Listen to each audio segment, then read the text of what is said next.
The program I'd like to start off with is a short minute-long video.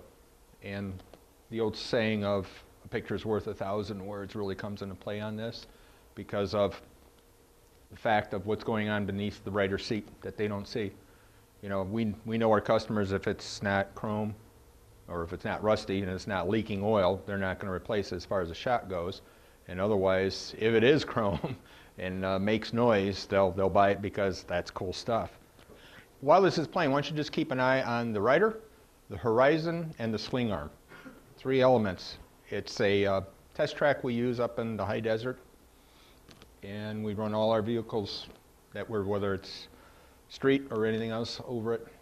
This happens to be our air dragger shock. You notice the road, you got a few potholes, but it really isn't all that bad. So you got full 3 inches of travel available on this. And that swing arm is using every bit of it.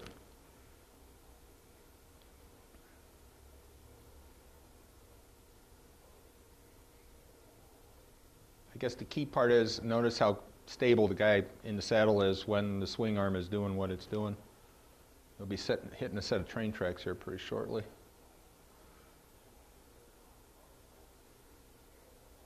Notice the sharp edge corner bump like that. It just not all the riders benefit from a $2,000 set of shocks that we offer, but can gain a lot of benefit for a $200 set of shocks, and we've got everything in between. And that's kind of what we're going to want to cover.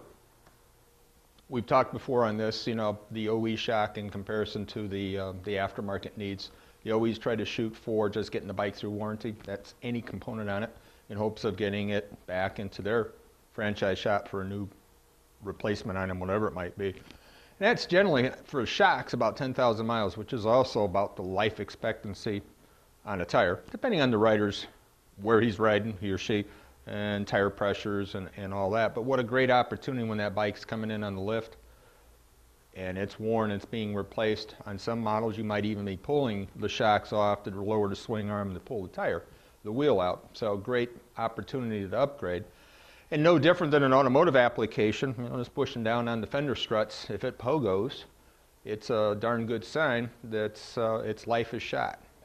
It's also a good sign if you keep adjusting the preload even on the stock unit and it still sags all the way down or still pogos.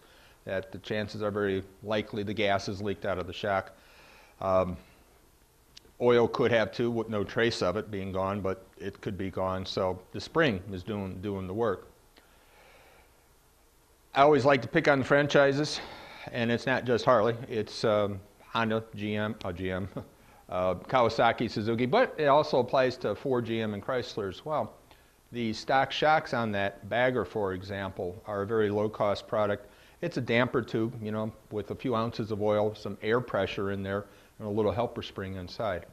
That's all, and it's by Showa, and they make millions of them. And when they make millions of them, they keep the cost down.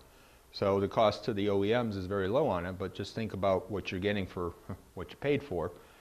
The air mixes with the oil, causes it to foam, and by some design it's supposed to, but once it does, it fades. The oil absorbs moisture, not a good thing inside a shock. So there's a lot of things going against it to begin with. With ours, obviously all of our shock dampers are nitrogen gas charged, so it's an inert gas. It doesn't mix with the oil. It doesn't absorb moisture, and it's under high pressure, and the higher the pressure, better control you have of the dampening of it. So there's a plus right out of the blocks for our product over what the OEs use.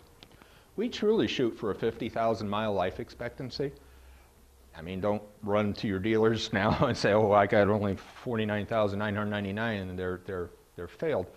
But we do shoot for at least 5 times what the OEs, and that applies to what we'll talk about a little bit later, the new mono tube replacement, as well as the 412s or the 440s. That's not meant to not create repeat business. It's to create a happy rider who tells a friend, who then comes to you and buys a set, and you know the cycle continues. Really 4 main reasons for changing shocks. One is just like we talked and saw in the videos, to improve the ride and handling of it. Ride height has become a very popular request. And that's also why on our 430 product line, we now offer it in every fitment length as we do the 412 and the 440s because of that popular demand. When we first introduced that line last year, we only did it in the very short lengths. And all of a sudden, phone calls started coming in, emails started to come in. Hey, do you offer this in a longer length? Which is two encouraging aspects. One, that the customer realizes travel in a shock is their friend, and that they have recognized how well that product line rides. So they're looking at getting that type of product on their bike.